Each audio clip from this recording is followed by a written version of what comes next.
at patawarin at palayain. Amen? We are redeemed by Christ Jesus our Lord through His blood that was shed on the cross. Ganoon po ka-high price yung binigay po niya sa atin, the blood of Jesus. So last time we talked about the condition of our lives as a slave, na ikaw po ay alipin dahil sa kasalanan natin, tayo po ay may malaking pagkakautang. At dahil po sa ating pagkakautang, tayo po ay naging alipin. Yung pagkakautang po natin na yon ay dahil sa kasalanan. But the only one who can take us out from slavery is the Lord Jesus Christ, who is able and worthy to be our Redeemer. And the cost, again, yung sinabi po natin last week, the cost of our forgiveness, yung katindihan at kahalaga o kalaki ng halaga ng pagpapatawad mo at kalayaan mo ay ang dugo ni Kristo. Amen po ba? Nung tinubos tayo ng Panginoong Jesus, last week we talk about na siya po ay pumunta dito sa mundo, binayaran ang iyong pagkakasala sa pamamagitan ng kanyang dugo, at hindi ka lang po niya binayaran, pero inalis ka po niya doon sa pagkaalipin. Okay? Inalis ka niya sa pagkaalipin, kaya hindi ka na po alipin ni Satan. Hindi ka na po alipin ng kasalanan. Amen po ba? Inalis ka niya sa pagkaalipin at dinala ka po niya sa kingdom niya. Hindi ka lang po niya binili sa pamamagitan ng kanyang banal na dugo, kundi inalis ka niya sa pagkakaalipin at pinalaya ka po niya. Amen po ba? That's why you are now free in Jesus' name. Amen? There's no chain na naka-entangle na sa buhay natin. Wala na pong tanikala ng kaaway ang nakagapos sa ating buhay. Kasi ang dugo ni Kristo na nananalaytay sa ating buhay ang nagpalaya po sa atin. Amen? The Lord brought us into His kingdom, and ito po yung pinakamasarap na ginawa ng Panginoon.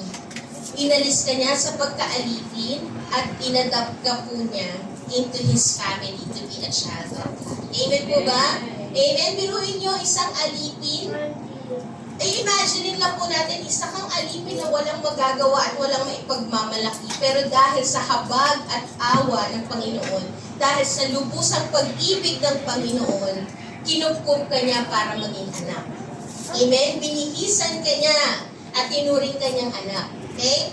The Lord brought us into His kingdom and adopt us into His family to be a child of God. That's why, yun po yung identity natin. You are a child of God. Pakisabi po ulit, I am a child of God. I am a child of God. Para hindi kayo convinced. Ulitin po natin, I am a child of God. I am a child of God. Thank you, Lord. Bago po tayo magpatuloy, let's all close our eyes, let's bow our heads, and let's pray. Father, we thank you for the privilege of being your child. We thank you for your blood that was shed on the cross, Panginoon. Kaya kami ay napatawad, nalinis sa aming kasalanan. At hindi mo lang kami pinalaya, kundi itinala mo kami sa iyong kaharian para maging bahagi ng iyong pamilya, to be your child, O Lord. We are praying today, ipainawa mo sa amin. Let the Holy Spirit reveal to us of what really means, Panginoon, of being a child of God. Ano nga ba talaga ang ibig sabihin, Panginoon, ng pagiging anak ng Diyos? At hayaan mo, O Lord, that by the power of the Holy Spirit, we will continue to walk as a child of God. We will continue to live as a child of God, as sons and daughters of the King. We thank you and we glorify your name. In Jesus' name we pray. Amen. Sabi po sa Romans 8:15, for you did not receive the spirit of slavery to fall back into fear. Nung pinalaya ka po ng Panginoon, hindi na niya hahayaan at huwag mo na rin hayaan na bumalik ka pa doon sa pagiging alipin. Okay? But you have received the spirit of adoption as sons. Amen? Kaya yung katabi po natin, iyan po ay anak ng Diyos. That yung katabi natin is a son and daughter of the king. Amen po ba? Pakitignan po yung katabi nyo. Pakisabi po, you are the son of the king. Pag lalaki, pag babae, you are the daughter of the king. Amen?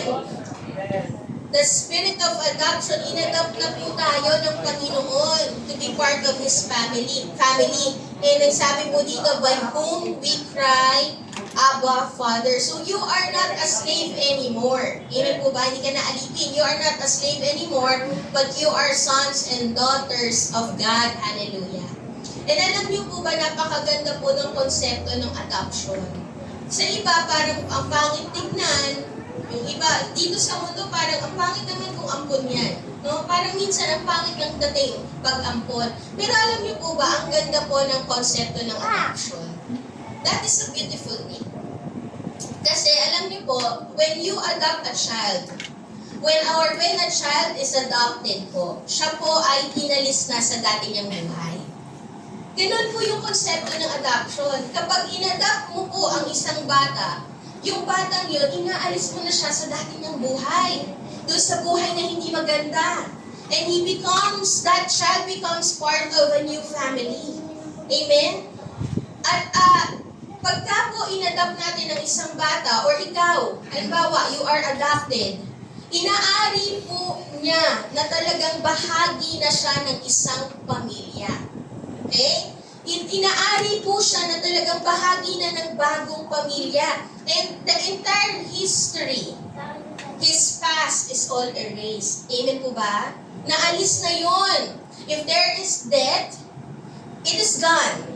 Amen po ba? Kung may utang yung batang yun, may pagkakautang yung batang yun, lahat po yun ay wala na.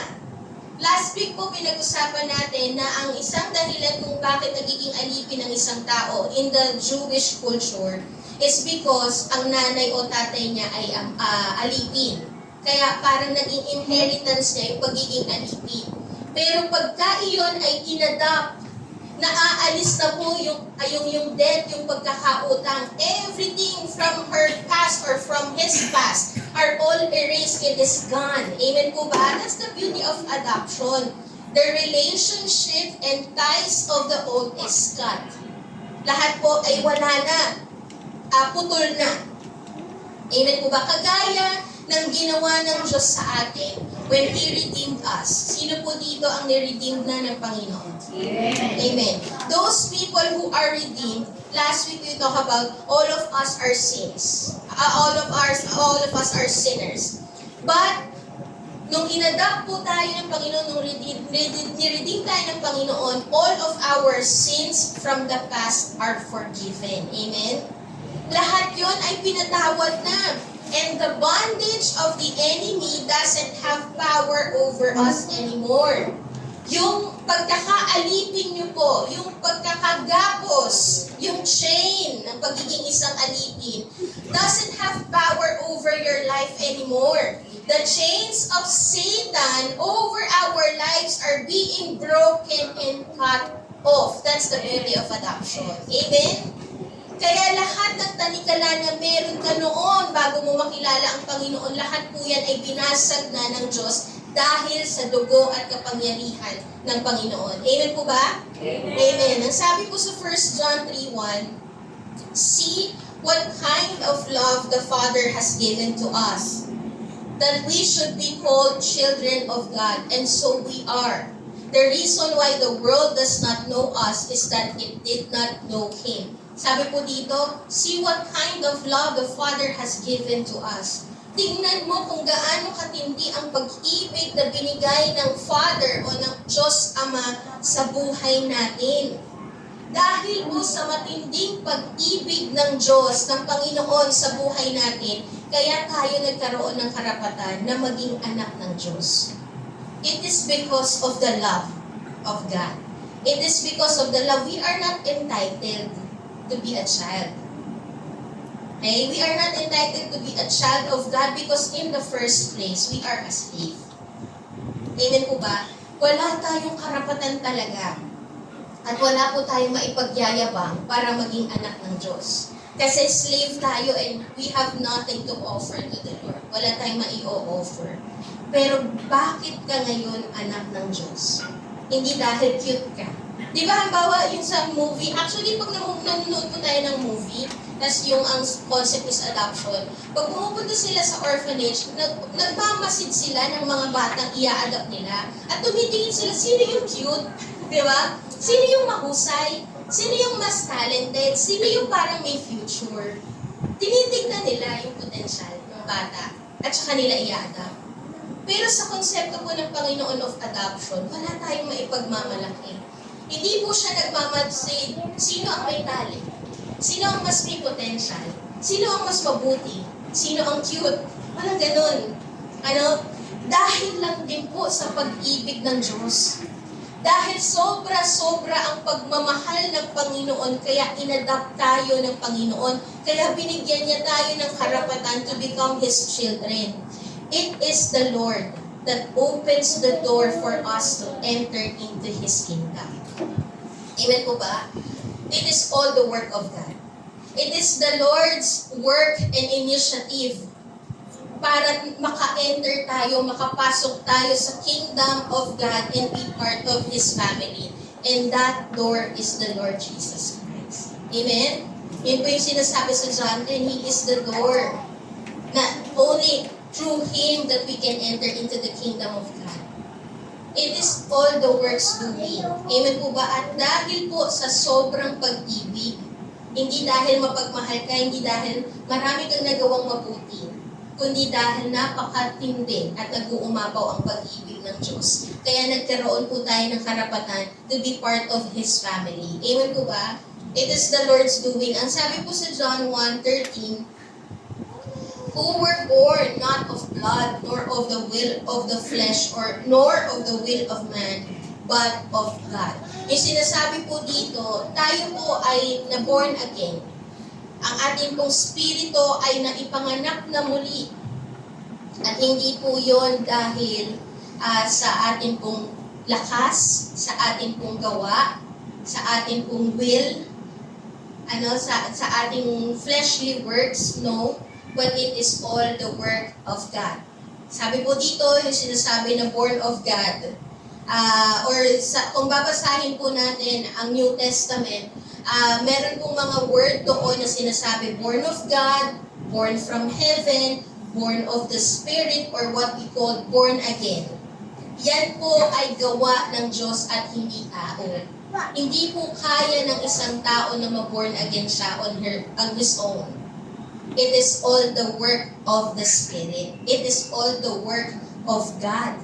Kaya ka naging born again dahil ginawa iyon ng Diyos. Amen po ba? Walang ibang may kapangyarihan na magbigay ng buhay sa ating patay na spirito, kundi ang Diyos lamang po. Kasi bago natin makilala ang Panginoon bilang Diyos at tanggapin natin ang Panginoon bilang Diyos na tagapagligtas ng ating buhay, patay ang ating spirito dahil sa kasalanan. And the only one who can bring your spirit to become alive and be forgiven, be cleansed, and become alive, it is only through the work of the Holy Spirit. It is only the work of God. Amen po ba? That's why the work of being born again is not the work of man. It is the Lord's work. Amen? Lord, lahat po yun ay trabaho, ginawa ng Panginoon. It is the Lord's work out of His abundance. Balik po natin yung passage kanina. See what kind of love the Father has given to us. It is out of His abundant love. Kaya tayo nagkaroon ng karapatan to become born again. Kaya siya nagbukas ng pinto para tayo ay makapasok sa kaharian niya. At nagbukas siya ng pinto para tayo ay maging anak niya sa pamamagitan ni Jesus. At yung mga tao na mananampalataya po sa Kanya will enter the kingdom of God. Yung mga tao na mananampalataya sa ginawa ni Kristo sa krus ng Kalbaryo will have the right to become His children and have the authority to enter into the kingdom. Kaya ka nagkaroon ng pagkakataon to be His child and to be part of His family. It is because out of His abundant love. Mahal ka ng Diyos. Amen po ba? Nagpupumapaw kasi ang pag-ibig ng Panginoon. Amen po ba? And alam niyo po ba, ang ganda rin po ng idea and konsepto ng adoption. Kung kanina po ang sinasabi natin, lahat ng past ties ay na-cut off na, wala na yon, pupurado na yon. And the idea of adoption din po, kapag ang isang bata ay inadopt, that adopted child has the right to the inheritance of the family. Ang ganda po, no? Hindi lang po tayo inalis sa mabahong nakaraan natin, sa lumang buhay natin, pero yung karapatan para makuha yung pag-aari ng bagong pamilya natin, ay mararanasan natin. We have the same right with a legitimate child. Amen po ba? Meron kang same na karapatan, kaparehas na karapatan doon sa tunay na anak. That's the idea of adoption. And even if there should be new children that will come along, meron pong equal rights with the natural born. The adopted child po has the same right to receive the inheritance of the family. The adopted child is treated, tinatrato, at may karapatan po. Tinatrato ng the same bilang pamilya. At meron pong karapatan doon sa pag-aari ng pamilya na yun. You have the same right. Yun po yung idea of adoption.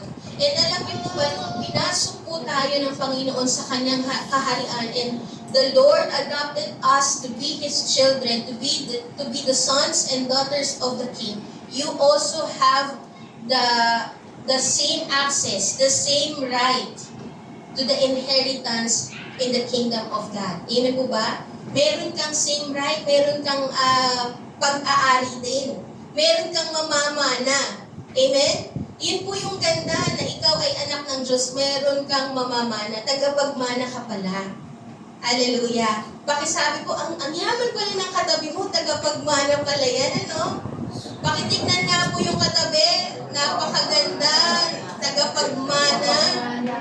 Diba, ang sarap na tayo ay tagapagmana at ang ating Diyos Ama ay napakayaman Diyos. Amen po ba? So bilang anak ng Diyos, tagapagmana ka pala. Amen? Meron kang mamanahin. Ang sarap ng merong mamanahin. Tama po ba? Ang sarap po ng merong mamanahin. Wag lang pong mamanahin yung utang. Joke lang yun. Okay? Pero ang pinakamasarap, meron kang mamamana. Tagapagmana ka. Hasindera ka pala. Hasindero ka na tagapagmana. Ang sarap ng ganong buhay. Tagapagmana ka. And ano nga ba yung inheritance natin of being a child of God? Ano yung inheritance natin? Unang-una po, we have the access to the kingdom. Iyan yung mararanasan natin of being a child of God. We have the access to the kingdom. Sabi po sa John 3:3, Jesus answered him, Truly, truly, I say to you, unless one is born again, he cannot see the kingdom of God. Ang tao lang daw po na magiging born again ang makakapasok sa kaharian ng Diyos. And ang sabi po dito, yung sinasabi natin kanina, kapag ikaw is born of God, or you are now being born again, binigyan ka ng karapatan ng Diyos to be His child. Okay? Ikaw na po ay anak ng Diyos. So therefore, yung sinasabi ng Panginoon, ang mga anak ng Diyos lamang ang makakapasok sa kaharian. Amen? The identity of being a child of God is the only one who can enter into the kingdom of God. Kasi sa kingdom era po, sa panahon po nila, sa kingdom era, the only one who can enter anytime sa room ng isang hari ay ang anak. Tama po ba? Yung iba, kailangan pa ng permission. Yung iba, kailangan pang iutos ng hari, bigyan ng permission ng hari para makita siya. Pero ang pinaka nakakakita lang po talaga sa isang hari, anytime na gusto niyang makita ang hari, anytime na pwede siyang pumasok sa kwarto ng hari, ay ang anak ng hari, king's child. Okay? And ganoon din po sa buhay natin. Because you are now born again, dahil ikaw ay anak na ng Diyos. Born again ka. Sino po born again dito? Naranasan yung pagkabuhay na magmuli ng ating spirito sa pamamagitan ng banal na spirito. Nung tinanggap natin ang Diyos, ang Panginoong Jesus bilang Diyos na tagapagligtas ng ating buhay, you become His child. And being His child, you can now enter into the kingdom of God. Amen? Dahil ikaw ay anak ng Diyos, you have the access to the kingdom. You have the access to the throne of the King. Amen po ba? May access ka sa trono ng hari. You can come anytime. Even without permission, you can come anytime. And, amen po ba? Sabi po dito, meron na tayong access sa kaharian ng Panginoon. Meron na tayong access sa kingdom of God. Ano po ba yung ibig sabihin? Saan kami access? Pag sinabi natin that we have access into the kingdom of God, ano yung mararanasan natin? As a child of God po, you have the access on the heavenly blessing. Amen? Lahat ng mga bagay na meron sa kaharian ng Diyos, maipupour out po yan sa buhay natin. Iyon po ay mararanasan natin. You can now have the access on the heavenly things.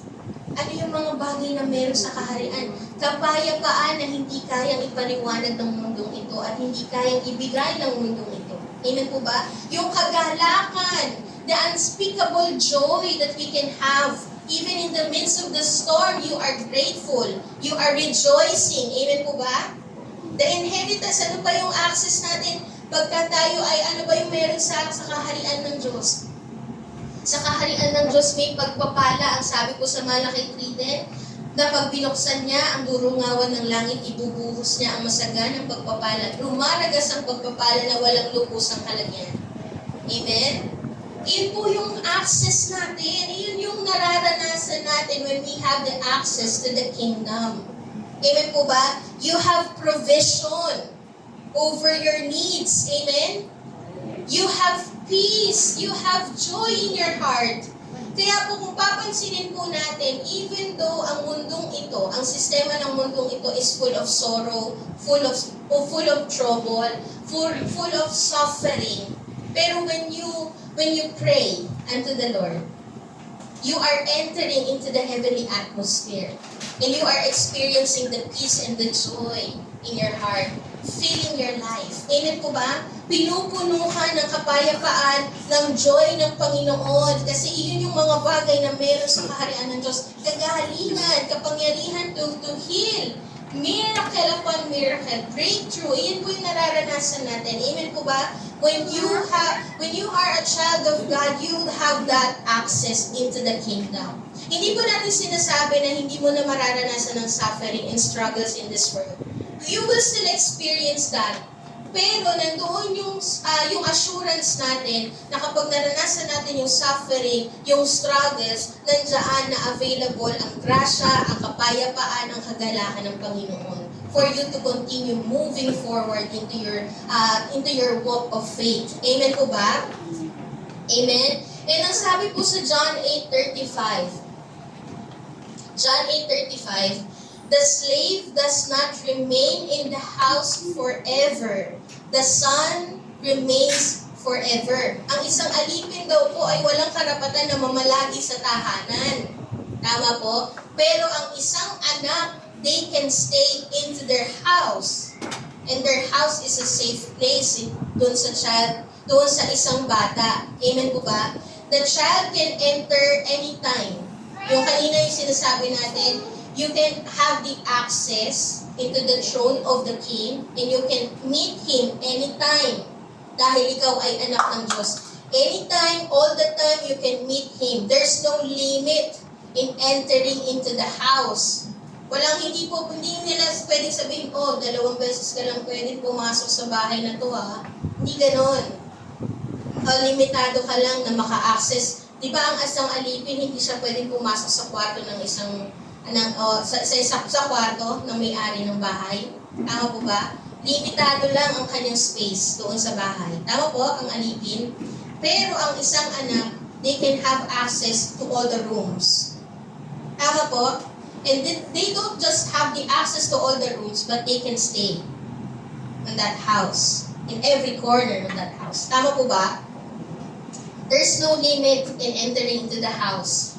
There's no limit in experiencing the presence of the Lord. Amen po ba? Kaya wherever you go, you will experience the presence of God because you are a child of God. Amen? Iyon po yung nararanasan at inheritance ng isang anak ng Diyos. Hindi limitado ang hindi nililimitahan ng Panginoon ang kanyang presensya na maranasan mo. Wherever you go, you will experience the presence of God covering your life. Amen po ba? And He doesn't just have the authority to enter into the house, but they can stay into the house. Alam niyo po, ang sabi po sa John 16, open po natin yung Bible natin. Hindi ko po siya nalagay dyan.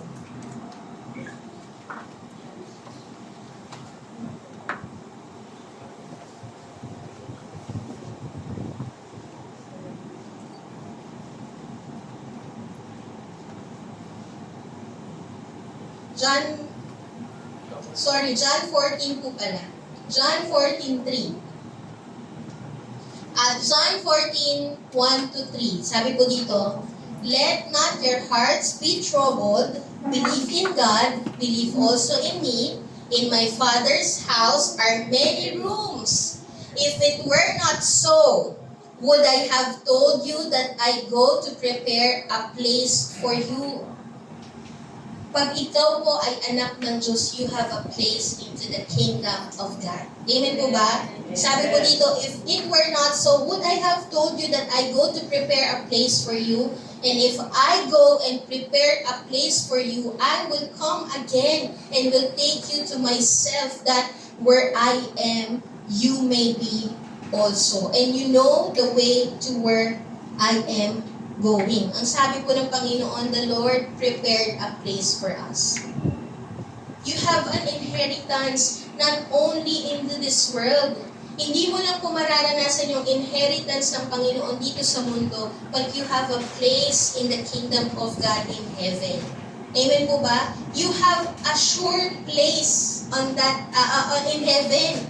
You have the assurance, talagang i-reserve ng Panginoon yung place mo doon. Amen po ba? Kasi ikaw ay anak ng Diyos. Amen? We don't just have the access and the right to enter and stay into His kingdom, pero ito pa po yung sinasabi ng Panginoon, to be a child of God, the inheritance of a child of God, is hindi lang basta may karapatan to enter anytime into the kingdom, but He has given us the right to come near to Him and have a deeper relationship with Him. Amen? Hindi lang po may karapatan to come into the throne of grace or into the throne of the King, pero meron kang access na hindi ka kailangang mahiya sa Diyos Ama. Hindi ka kailangang mahiya sa Hari kasi you have a deeper relationship with Him. Hindi siya yung Hari na mahirap lapitan. Hindi po siya yung Hari na mahirap dikitan. Hindi siya yung Diyos na malayo. We can talk to Him in an intimate way. Iyon po yung ibinigay na karapatan sa atin ng Diyos. We can talk to Him in an intimate way because He has given us the right to be near to Him, to have a closer and intimate relationship with Him. Ang sabi po sa Romans 8:15. Romans 8:15. For you did not receive the spirit of slavery to fall back into fear, but you have received the spirit of adoption as sons, by whom we cry, Abba, Father. Amen? We cry, Abba, Father. So, yung inheritance po ng isang anak ng Diyos, we can call Him Abba, Father. We don't just have the access into His kingdom, but we can also call Him as our Abba Father. Amen? Our Abba Father, pag sinabi po natin Abba Father, or yung word na Abba, ibig sabihin po nun in an Aramaic word, meaning Papa or Daddy. Sino po yung tumatawag dito? Daddy. Ay, Daddy. Daddy, Papa, di ba? Hindi po kayang tawagin ng ibang bata ang daddy mo na daddy. Ikaw lang ang may karapatang tumawag ng daddy sa kanya. Yung daddy na talagang may laman. Yung daddy na talagang you are intimate with each other. Amen po ba? Ibig sabihin po nito, pag sinabi ng Panginoon na meron kang karapatan na tawagin akong Aba, He is establishing an intimate personal relationship with God. Hindi po siya yung malayong Diyos. Amen po ba? He speak of the nearness and the closeness.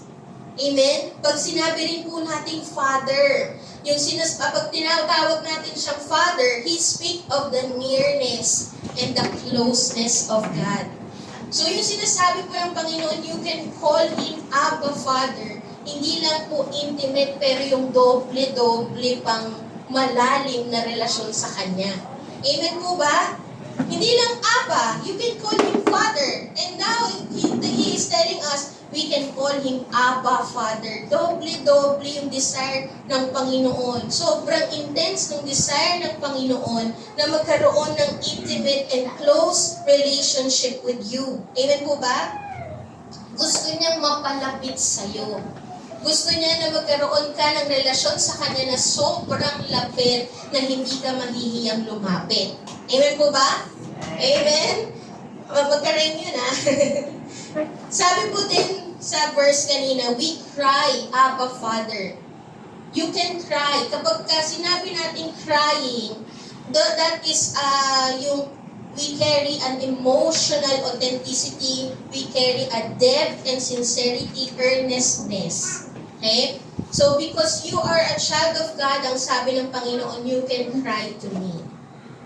Because you are a child of God and I am your Abba Father, you can cry to me. It speaks of the intense longing. It speaks of being honest with what we are going through.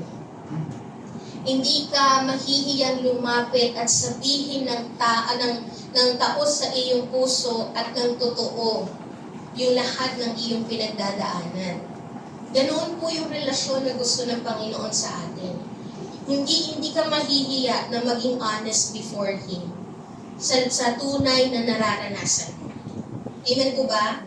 He is giving you the right to come to Him and be honest with your condition. To be honest sa tunay na kondisyon ng buhay mo. We can say to Him, Father, help me. If you need the help, the Lord is telling you, you can come to me anytime for my help. You just say, Father, I need help. Father, I need you. Sabi nga sa salita ng Panginoon, those who call in the name of Jesus, they will be saved. Diba? Meron kang access to call on the name of Jesus, to call on to your Father. You can be honest sa tunay na kalagayan ng iyong buhay when you come to Him. Father, help me. Father, I need you. Father, ito yung nararanasan ko. Father, nahihirapan ako. You can be honest. Why? Because as a father, He is concerned with the needs of His children. Amen po ba? As a father, He is so concerned with the needs of His children. And as a father, as our Abba Father, He will not withhold good things from His children. Hindi po niya ipagdadamot yung mga mabubuting bagay sa buhay natin. Amen po ba? Sino po dito ang anak ng Diyos? Amen. Ang mga anak ng Diyos can call our Father, Abba Father, having an intimate, close, deeper, sobra-sobra talaga, na malalim na relasyon sa Panginoon. There is confidence. Amen po ba? There is confidence and assurance. Yung mga bagay na, for example, ako po, hindi ko pwedeng hingin kay Kuya Clark, pag-tuition mo naman ako. Kasi hindi ko tatay yan. Pero si Lindsay, automatic, pagka mag-aaral na siya, automatic ibibigay yan ng tatay niya. Ibibigay yan ni Kuya Clark. Tama po ba? Why? Anak niya si Lindsay. Tama po? Automatic ibibigay niya yun.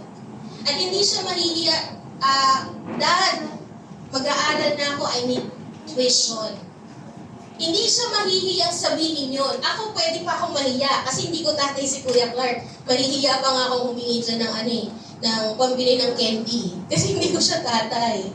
Tama po ba? Pero si Lindsay, dahil tatay niya si Kuya Clark, she can come to Kuya Clark anytime and have the confidence to ask and request, to have a request. Tama po? Ganon din si Eman kay Kuya Estoy. Tama po ba? Pwede, makakahingi siya anytime. And meron pong confidence si Eman na kapag humingi siya, hindi siya itataboy ng kanyang tatay. Kasi anak siya eh. Tama po ba? Tama po? Ganoon din po sa atin, meron tayong confidence and assurance na sasagutin ng Panginoon ang ating dalangin kasi anak tayo ng Diyos.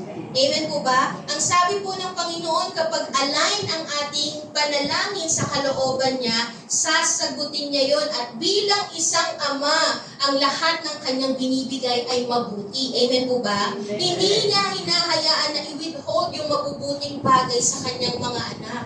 That's why you have the confidence and assurance in your prayer because God is your Abba Father. Amen? Amen? Amen po ba? Amen. So, hindi ka mahihiyang lumapit. And anytime you can come into the presence of God to have a request and petition. Amen po? At hindi po tayo itataboy ng Diyos. Because He is our Abba Father. Amen? Amen po ba? And bilang pong mga anak ng Diyos or mga anak, for example, si Chloe, di ba po ang isang anak, fully dependent po siya sa kanyang magulang. Hindi po siya mabubuhay nang wala ang kanyang mama. Hindi po siya mabubusog nang wala ang kanyang mama. Fully dependent po siya sa kanyang parents. Amen? And he cannot live without their parents. Hindi nila kayang mabuhay nang wala ang kanilang magulang. Hindi po sila magmamature nang wala ang kanyang magulang. Hindi siya mapuprovide nang wala ang kanyang magulang. Kailangan niyang umasa palagi sa kanyang magulang. Ganun po ang isang anak. Tama po ba? And bilang isang anak, kagaya ni Chloe, di ba? Lagi po niyang hinahanap ang nanay niya. Mawala man ng ilang minuto ang nanay niya, hahanapin na niya yun. Tama po ba? Ganun ang anak. Lalong-lalo na pag baby. Ang lagi niyang hinahanap, kalinga ng nanay at kalinga ng tatay. Ang lagi niyang hinahanap, image ng kanyang nanay at tatay. Hahanapin niya yon. Iikot pa yon, talagang isisik niya, nasa ng nanay ko, nasa ng tatay ko. Ganoon po ang isang bata. Ganoon ang isang child.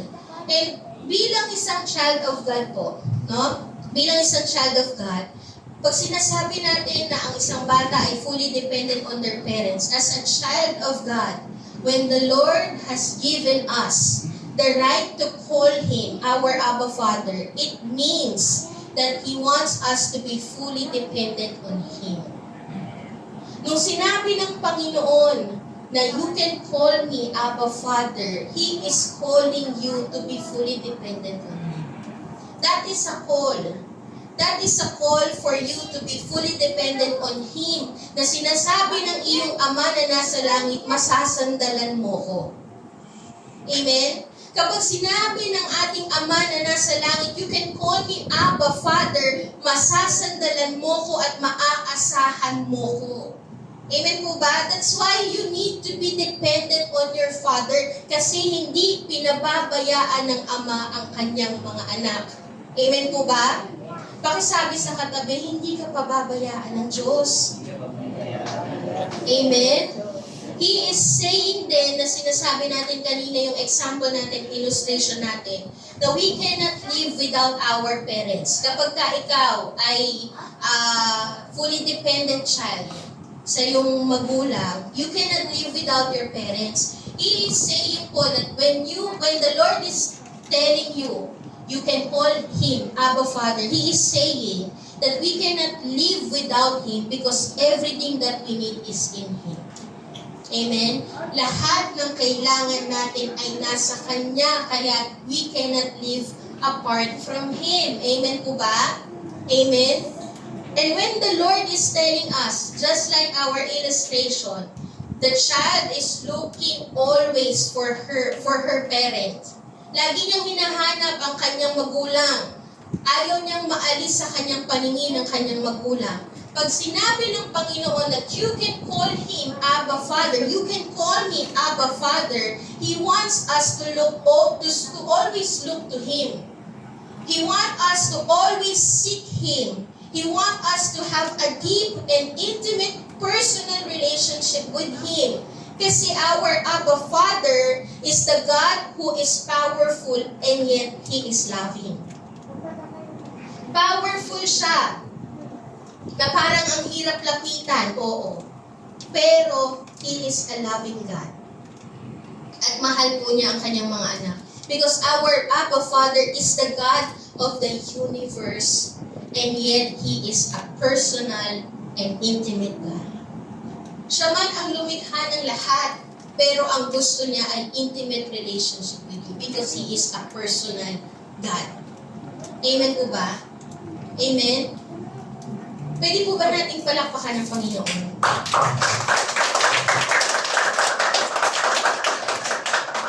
Alam niyo po yung ating pong mensahe ngayon, meron pa siyang kasunod na second point. Pero I think the Lord is telling us to only focus on that benefit of that inheritance of being a child of God. For us to be encouraged that you are not alone in this journey because you have Abba Father. Amen. You are not alone in this journey na kahit nahihirapan ka, meron kang Ama na nasa langit na laging nakagabay sa atin. Gusto ko po na magtapos muna and the Lord is telling us na doon muna tayo magtatapos. Isunod na lang natin yung susunod part 2 na lang natin next week, yung ibang message na ibinigay ng Panginoon sa atin.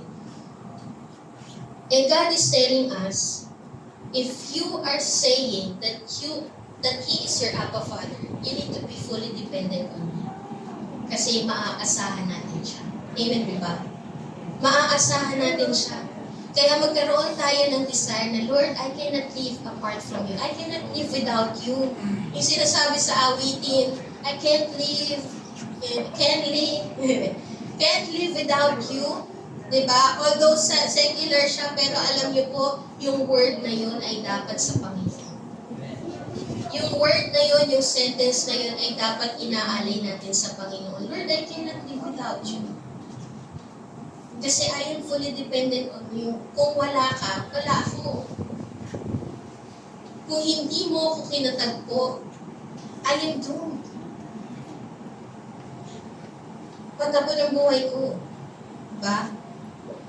That's why we need to always look for our parents and be dependent on Him. To look always on our Abba Father and be dependent on Him. Pwede po ba tayong tumayo lahat?